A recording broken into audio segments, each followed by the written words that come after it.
Okay, so how about that euro dollar? A couple buys and sells in this thing. I'm long right now for about up into this congestion zone here, this triangle up in midair. So let's look at the half hour. See the entries on RSI here. And RSI pays the bills, man, pretty good. Here is on the half hour, it is a 1-2 period reversal. 2 period, pretty good. So after we left the station here, on this beautiful top bottom, and that's the one that no confirmation in RSI. Not really. I mean, you could, you don't want to force the indicator. That's one thing I guess you don't want to do. There's nowhere to hang the pullback off of there. So, yeah, but this one here, wow. I mean, that's steep. So you had this nice pullback here with the top bottom, and then kablamo. And this is when we took out all that price from way back. Going back on the 4 hour, going back to this, and cut right through all the way up to this, back to the double bottom. So here we sit. Looks like we're going to drift up a little bit. So I'm long for the drift up, and then I'll be selling up in here pretty heavy. But yeah, that was quite the rally, I must say. Now on the 15, using RSI in the 15, I'm just trading this little divergence here just for a few pips. And then I'm thinking it's going to go back down and revisit this triangle. If we go up,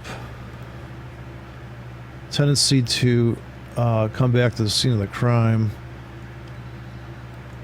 earlier, and then this would be the other crime scene here.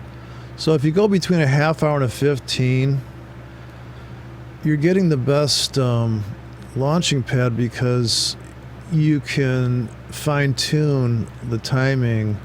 So as you're coming up here, there's a tendency for me right now just to get the hell out, because the market's so quiet. And if I can make it to this, probably get out, just because Asia's coming, and Asia gets kind of quiet and squirrely. But logically, you should hold until this bottom, because the last known bottom plus the apex of this triangle, I guess, for your juicy exits. But notice the subtle, this is the 15 minute again. You have a bottom becomes a top. If you're here to nail it, it's a good trade. Selling up into this is, as soon as it starts to go choppy, you could be in sell mode for at least a scalp. And then, whatever have you. But putting orders in really deep now at this point, because now that we've just rocketed up almost like 250 pips there. Of course, there was the old tried and true make a lower low and trap all the bears, and then just punish them all the way back to the last known support. Kind of a nice, and then people would wonder, well, why'd the market move up so hard today? Well, you took out this stop, this one, and then there's a whole stream of stops in the 4 hour here, like a whole domino stack. So as soon as you took out this fractal here, you got the psycho, this would be like a saucer bottom thing, but this top, and then if you double click and then hold control, just see that once you took that out, and then it started to become a domino against every one of these.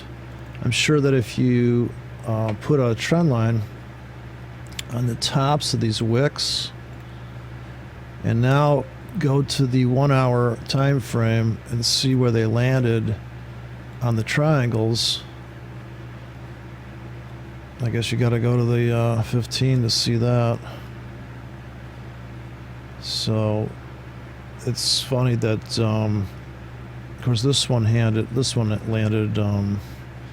So here's the 15, and here's the 4 hour. So 4 hour, you break this middle price here. And where are you in the 15-minute story and then the half-hour story? Of course, this one really goes way back because so the ultimate entry is to get in at when this top is broken and it becomes a bottom, because that's on the 30-minute, and then you could sit with your first exit being where everybody's got their stop for the whatever their robot has a trailing stop, however tightly it's been trailed. And then you're looking at the weekly, and this was a painfully obvious top bottom on the weekly, so institutionally this is where the turnaround is. Of course, there is this giant wick on here. So, but even after it closed there, that would have been your entry for at least come back to this flat spot, and that flat spot coincides with this. Right. So it's that stupid, and we are still in an uptrend, although it's not like you can't countertrend this puppy. All right. But this is the next, still crawling out of that hole, and a lot of pips there in one day. Of course, when you zoom out, it's not so much really. Look at this run here, mind-blowing, terribly mind-blowing. Because it's all about time frame and your the amount of patience you can muster. You can also do a pitchfork here off of this internal structure, and then if you copy this out using this as your leg of price pulse. So there's a guy who's got a site that he does these things, 3D, some guy out of Britain. I mean, guy's nuts. But here, taking this node here and queuing it to that bottom, right? So on this now, this is what this guy's building. I think he's got a robot doing it for him, because I'm kind of doing it, but I'm doing these. These are trapezoids, I suppose. Well, it's like a pitchfork. And then on the downside, you've got to have the down breadth of the market, which would be, since we're on the daily, this is certainly a tried and true. This triple top here, come all the way down and just hook it to this. I don't think that's asking too much. It's pretty accurate. Then copy that. So now copy that, maybe try to queue these nodes up so we get the wavelength here. And of course this wavelength coincides with this down piece here. It's just a terrible color. I don't know why they went this with this red stuff, but sorry, it doesn't work on a computer. They love that red. Okay, so yeah, now we copy this guy over to the next known pivot, which is this one becomes this subtle little bang, and then down. So this would be your reference for, I guess you could put the node in the middle here, or you could hang it there, and if that's the case, then you're kind of speculating way out in the future, looking down the road here, what's the next possible support. And then we could just copy this out, stretch that out, make a channel, and of course, we could also hang it off this, because this will be kind of the apex of this whole, this will be the elbow of this leg. And copy this to the next high and try to build into the future. It's always wonderful to reference the past to make sure this is the valid breadth of the market and momentum speaking. And see, I can anchor this double bottom to this top, blows through, and then you can find all the turnovers here. See how it turns over on that. It's as if, in other words, instead of a moving average, these are fixed in space. Like, these are fixed. So there's no moving them. You know, I mean, the market is moving around a fixed structure. Whereas the moving average is lagging and distorting, and when it's just turning, maybe the market is violently moving into another price zone. So this way, the market has to come to you. It has to meet your criteria of how many pips a day or how many pips a month you want to make. So I copy it to here. Now I have the middle tine and the pitchfork down. So this is my sell window up in here. Now it could spike up into here, and I definitely would be selling as it cleans out the stops all the way up in here and just blows everybody's mind and goes up. And like I thought, I should have taken that rally there, that spike, because see, they came back to center, but I'm not going to add. And all these other orders are going to disappear in 3 hours, at least the ones that are like 100 pips deep. So I had to trim, when the market heats up like this, I have to trim all my orders down to size so that when the market comes ripping back, and here there's no setup on the 4 hour. Here, look at this is why, if anybody says overbought, of course, this is a 3-period RSI, right? This is how people get killed, selling overbought. As soon as this euro took off today, there is not one divergence in this puppy. And look at this. Okay, when we broke this trend line, okay, there was a triangle back here, and there is a, oh man, you can draw through this one. This is the top becomes the bottom. So you're getting in way ahead of the crowd, right?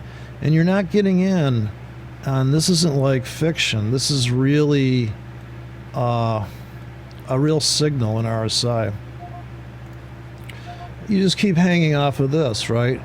And here, when you broke that trend line, you pull back, you just, when you broke that price level, I mean, when you go like that, and then you're like, okay, well, should I sell here? Gosh, well, there's not even a divergence, really. So you really don't even get a divergence.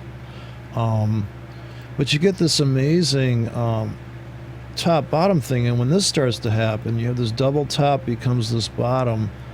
You can do this, treat this like price, and then you're talking. Okay, this is money. I mean, that market's going berserkoid. And right now, it technically is a long-legged buy signal. If you, of course, I scrunched that up a little bit. But even going into this Asian session here, you could say, okay, I got one there. And I could hang off probably 3 reversals here off of that. Now, that's the 1 hour. I can't really do it on the 4 hour yet, but wow, that's when, you know, overbought just never works out. Selling this overbought here is just ouch.